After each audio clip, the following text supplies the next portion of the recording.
O bili mga kapuso, isa ka sa isang ulod. Nga ginatawag na superworm, ginabreed sa isa ka senior citizen. Sa Iloilo City, pagbaligya sang superworm, nangin palang abuhian sinikag, nagaserbe pa nga pagkaon sang iya pamilya. Nakatutok, Zen Kinantang Sasa.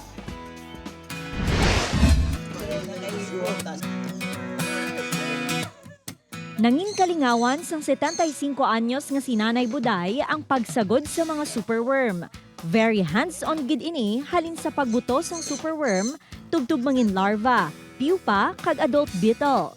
Ginapakaon ni Nanay Buday ang mga ulod sang mansanas, sayote kag green leafy vegetables.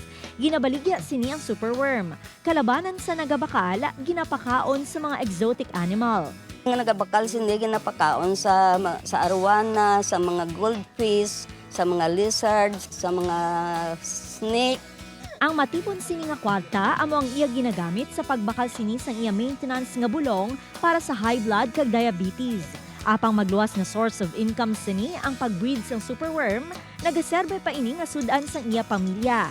Sa iban sini hindi sila kung makita nila ini. Ang diriya sa amon ginaluto kung ginaiya kag ginakaon. Bisa na mga kasilingan sini na namitan man sang superworm bangod mananam ang sabor, ilabi na kung deep fry ang pagluto. Mga kapuso, ini ang finished product sang superworm. Tilawanta.